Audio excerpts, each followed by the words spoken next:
세대. 오늘의 말씀. 시편 78편 56절에서 72절. 세번역. 그럼에도 그들은 가장 높으신 하나님을 시험하고 거역하면서 그의 법도를 지키지 않고 그들은 그들의 조상들처럼 빗나가고 배신하여 느슨한 활처럼 엇나갔다. 그들은 산당에 모여 그의 노를 격동하며 조각한 우상을 섬기다가 그를 진노하게 하였다. 하나님께서 듣고 노하셔서 이스라엘을 아주 내버리셨다. 사람과 함께 지내시던 그 천막, 실로의 성막을 내버리셨다. 주님의 능력을 나타내는 궤를 포로와 함께 내주시고 주님의 영광을 나타내는 궤를 원수의 손에 내주셨다. 주님의 백성을 칼에 내주시고 주님의 소유의 분노를 쏟으셨다. 불로 젊은 총각들을 삼켜버리시니 처녀들은 혼인 노래를 들을 수 없었다. 제사장들은 칼에 맞아 넘어지고 과부가 된 그들의 아내들은 마음 놓고 곡 한 번 못하였다. 드디어 주님은 잠에서 깨어난 것처럼 분연히 일어나셨다. 포도주로 달아오른 용사처럼 일어나셨다. 원수들을 뒤쫓아가서 쳐 부수시며 길이길이 그들을 욕되게 하셨다. 그리고 주님은 요셉의 장막을 버리시고 에브라임 지파도 선택하지 아니하셨다. 오히려 유다 지파만을 선택하셨으며 그가 사랑하신 시온산을 뽑으셨다. 그곳에서 주님은 주님의 성소를 높은 하늘처럼 세우셨다. 영원히 흔들리지 않는 터전 위에 세우셨다.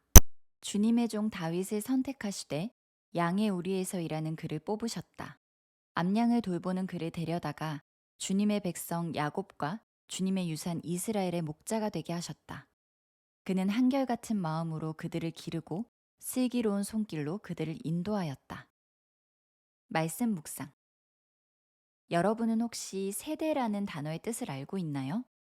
그 뜻은 공통의 체험을 기반으로 하여 공통의 의식이나 풍속을 전개하는 일정 폭의 연령층이고, 생물학적 관점에서 보면 아이가 성장하여 부모의 일을 계승할 때까지의 기간으로서 약 15년에서 30년간을 표준으로 합니다. 이 단어를 자주 사용하는 곳은 정치, 사회 뉴스입니다. X세대, 밀레니엄 세대, MZ세대 등 연령층을 구분하여 사회를 인식하는 장치로 사용하기도 합니다. 세대를 공유한다는 것은 서로 만나본 적은 없지만 특정한 시대의 문화적 코드를 공유하는 것이죠. 특정한 노래, 영화, 사건이 있을 수 있어요.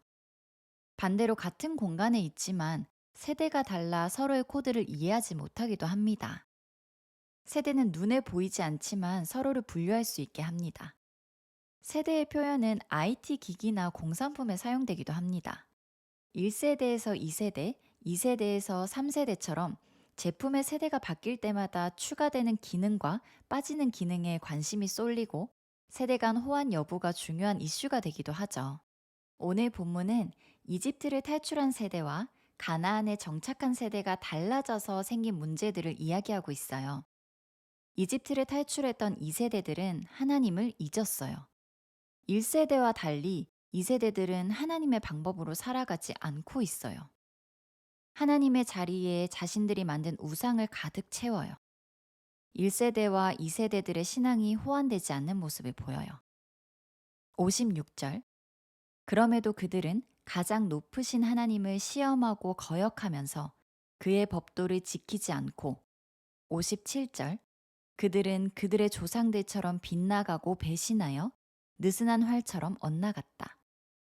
58절. 그들은 산당에 모여 그의 노를 격동하며 조각한 우상을 섬기다가 그를 진노하게 하였다. 59절. 하나님께서 듣고 노하셔서 이스라엘을 아주 내버리셨다. 사람들이 떠난 그곳을 하나님이 떠나가게 됩니다.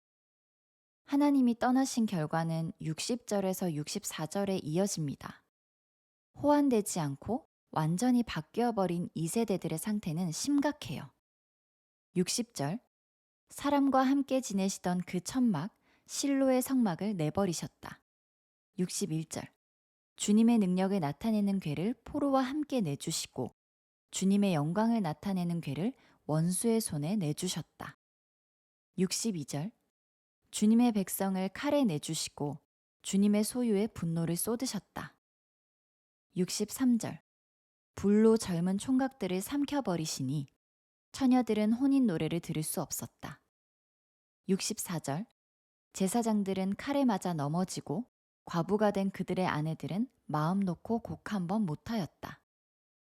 하지만 하나님은 그냥 우리를 버려두지 않아요. 65절에서 72절에 다시 하나님의 통치와 승리에 대한 묘사가 시작돼요. 69절. 그곳에서 주님은 주님의 성소를 높은 하늘처럼 세우셨다. 영원히 흔들리지 않는 터전 위에 세우셨다. 70절. 주님의 종 다윗을 선택하시되 양의 우리에서 일하는 그를 뽑으셨다. 71절. 암양을 돌보는 그를 데려다가 주님의 백성 야곱과 주님의 유산 이스라엘의 목자가 되게 하셨다. 72절. 그는 한결같은 마음으로 그들을 기르고 슬기로운 손길로 그들을 인도하였다. 우리 세대는 앞서 신앙생활을 하셨던 부모님 세대와 다름이 존재해요. 세대를 관통하는 문화, 상황, 이슈가 너무나도 다르기 때문이에요. 예배의 모습이나 찬양도 다른 부분이 존재해요. 그러나 절대 바뀌지 말아야 할 부분이 있다면 하나님을 믿는 것, 하나님이 우리를 구원하시고 이끄신다는 사실이에요. 하나님을 떠나는 것은 너무 쉽지만 그 결과는 조금 무섭기도 해요. 하나님을 떠난 곳은 어둡고 하나님이 계시는 곳은 밝고 따뜻함이 느껴져요. 우리의 삶에서 하나님이 계심과 떠나심 중에 우리는 무엇에 따라가고 있는지 생각해 봅니다.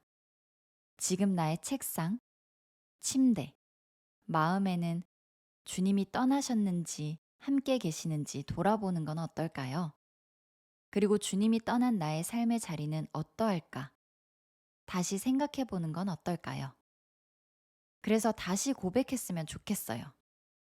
주님, 나는 주님을 떠나지 않습니다. 늘 나와 동행해 주세요. 함께 기도해요. 하나님, 세대가 달라지고 세상이 바뀔지라도 변하지 않는 것은 하나님 뿐입니다. 주님을 떠나는 것은 쉽지만 그 결과는 두렵기도 합니다. 지금 나는 주님을 떠나지 않고 주를 따라갑니다. 나의 여정에 늘 동행해 주세요. 이 모든 기도 예수님의 이름으로 기도드립니다. 아멘.